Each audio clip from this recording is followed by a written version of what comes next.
Getting closer to the trial date for the mother of the little boy who shot his Richneck Elementary School teacher. Deja Taylor will be tried in August on charges of child neglect and having a loaded gun around a child.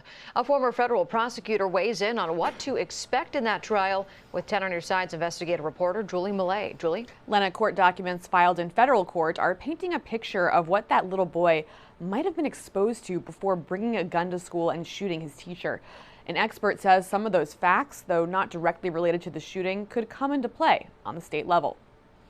How was it possible that your son was able to get a hold of a weapon? We still don't know exactly how or why a first grader brought a gun to school and shot his teacher, Abby Zwerner. But we are learning more about the parents of the little boy and their run-ins with the law.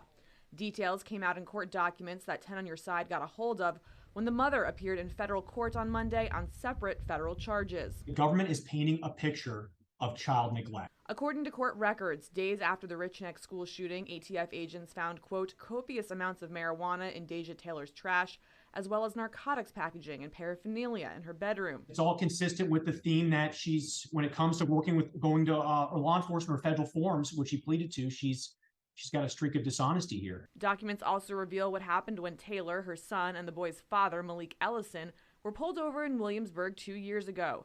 During the traffic stop, officers found drugs, including marijuana and marijuana edibles in the car, describing some of them as looking like rice treats, and they were right next to the little boy. Jackson says prosecutors added this detail on the court record on purpose. Describing the edibles as looking like Rice Krispie treats, like something tempting for a child to grab and eat. The child at the time was 4, 2 years younger than when this child shot that teacher. The government is painting a picture of Ms. Taylor's dishonesty. Deja Taylor will face the charges associated with the Richneck school shooting in August. Coming up on Wavy News 10 at 6, how those details might affect Taylor's federal sentencing. I'm Julie Millay, 10 on your side. Thank you, Julie. Now continuing coverage of a Virginia Beach massage therapist on trial accused of sexual assault. This week, several women testified that Malik Williams inappropriately touched them during massages. Then at your side's Raven Payne has this update from court.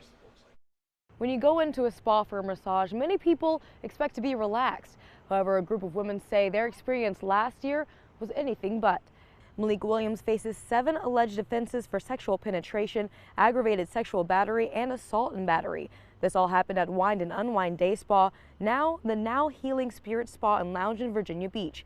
Yesterday, 4 women took the stand, saying Williams violated them while they were getting their treatments in 2022. Today, Dawn Hogue, executive director with Commission on Massage Therapy Accreditation, says according to massage therapy standards and ethics, none of that should have happened. She says both documents say massage therapists shouldn't touch any private parts, even if asked to by their clients. The defense had many arguments. For one, they say sexual battery is an incorrect charge, citing that Williams held no malicious intent behind his actions. They also say one of the alleged victims is in it for the money. In addition to testifying in court yesterday, she's also sued Williams. In response, the prosecution says that after the alleged assault, she texted her friend saying, "911, call me."